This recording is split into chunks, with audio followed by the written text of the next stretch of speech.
Then that's okay, we're shooting stuff. Okay, so what's your name? I'm Malcom. How old are you, Malcolm? I'm 22. What do you do? I don't know. A lot, nothing. A lot of nothing. A lot of nothing. Great. That's what I do. Cool.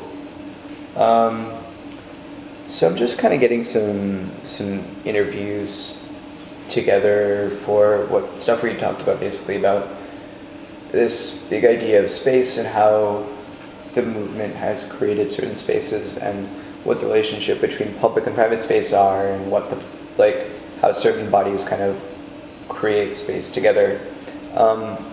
What do you think are some of the ways you might define the word space? I feel like space can be, space can be like a lot of things. Like, space can be like a physical thing in terms of this like emptiness and like what you fill it with, but also space can just mean like, I feel like space is just emptiness, like in any sense of the word. It's like emptiness on like an emotional level where you just broke up and it's like, I need some space, like I need some emptiness around me. Your space can be like some emptiness, like there's nothing here, and like that's just made out of potential, and like we can put whatever we want into it, like a cup or like a vessel or whatever. For the most part, I feel like that's what space is for me, like just like potential or like emptiness, like void. How does that play into the occupation and the physical space too? Well, it's like I feel like occupation in terms of physical space is about like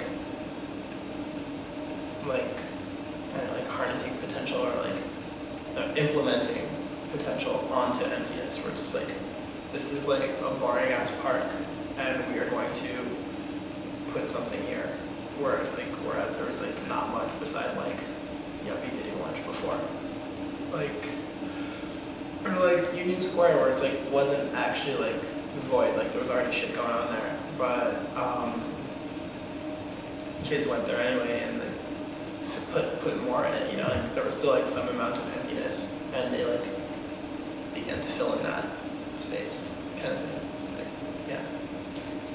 Do you think that what would you describe, or how would you describe the relationship between space and the cops? The cops are about dominating and projecting domination onto space, and that like the cool thing about space is it's always going to be empty to some degree. Like you can't fill it up entirely in its entirety. Like no matter, like unless you go to like ridiculous lengths of like literally covering everything in concrete, there will always be space.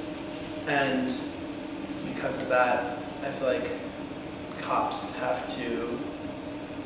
Cops are part of like a larger system of like surveillance and control, and like in and of themselves like can't pull that much shit off on their own. Like they're there. There's like, I feel like space has been colonized in this way where we have to understand that like people are like always have like some degree of uncertainty in like their day-to-day lives, like uncertainty regarding like surveillance and like who cares and like who is in control, where it's like people might not necessarily like blow their nose in like a public space because they like aren't sure who's around and like who will judge them, and it's like it seems totally silly, or like the ridiculous amounts of cameras like lead to this like basically a panopticon of like not actually knowing if you're being surveilled or not, but assuming that it's happening at all times. And I feel like and changing your behavior. Yeah, and like altering your behavior accordingly. Yeah. Like, if someone knows that they're not being surveilled, like it's going to be a totally different mindset than if they are. If you want just to get into that thing a little bit, what do you think that when you realize that you're being surveilled, or you feel like that anxiety is kind of there, how does that change both your body, the way that your body moves, and just the way your body is habituated, and like in your own experience or like emotional experience of the space? I feel like it plays out in one of two ways for the most part. One of which is just employing like some sort of discretion and just like taking that into account, like applying subterfuge accordingly. Or if I feel like it's feasible, just like being completely indiscreet. Like, if I feel like chances of like negative consequences are low, because I feel like it's like super important to like visibly disobey, like, or like visibly like flaunt defiance, like in public. I feel like that's like a super important thing that people like should do as often as possible, and just like make it known that like things are possible regardless of like social taboo and stigma and surveillance. Like people are still getting away with things all the time. When have you seen that in the movement, like with kids and stuff? I feel like when kids take the street, that's a thing. Like when people are just like marching in the street instead of the sidewalk. But like I haven't seen it too much like here in New York. It's like why is taking the streets so important? It's not. I don't know. Taking the streets is like okay. I mean, I feel like there are better things to do than take the streets per se. Like, it's like super empowering for like the people involved, and super inspiring for the people who see it. But like on a logistical level, like it's mostly spectacle. It's like mostly show, and I mean like I like it. I think it's fucking fun, and to run around and like be in the street, and it's like destroying this like dichotomy of like streets are for this, sidewalks are for this, and like, like all these like built up boundaries that we're socialized to have, which is kind of falling through. Which is exactly what we're talking about. It's sort of like space.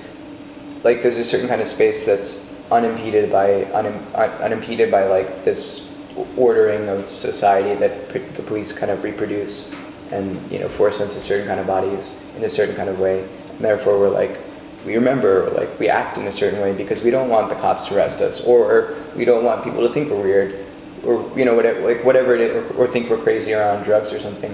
Whatever it is that like the things that keep us like bound, tight, restricted, etc., are like kind of the things that negate space. They kind of negate life. I think that there's a lot of life that exists in the moments that like break away from those orders. For sure. Well, it's definitely like moments of like defiance and rebellion, like taking the streets or like doing graffiti or like whatever the fuck. Like I feel like those are definitely like how to explain that. It's like they're definitely a different way of existing than like the norms that are like socialized and like encouraged strongly upon us. Throwing in a curveball, what about capitalism? Like, how does capitalism play into this idea of space in a city? I feel like because capitalism is about, well, in the long term, like colonizing and commodifying everything that exists, like it's only a matter of like time and like human ingenuity before like all space in like any form becomes like capitalized upon and like super colonized. And that like, I don't know, like the internet came out not that long ago, and the internet used to be like fucking ballin', like, and people would just go there and be like, yeah, this is the internet, like it's relatively cheap and we can like figure our shit out and just like put whatever we want there. And at this point, like even like the public places of the internet, I'm talking like Google and like YouTube and like shit like that, that's just like really widespread and common. Like what once was just like mostly about like personal use is now being like colonized in like every sense of the word. Commodified, etc., yeah. As well. Yeah. Like there's ads everywhere. Like people's personal information is being like harvested and sold. Again, like even just like space on like a physical level is being like harvested, packaged, and like sold back to us, and that like billboards are a thing that like are forced upon people. You don't have a choice whether you see it or not. Like it's there, and it's acting upon you just by existing within a space that you have to share, continue existing.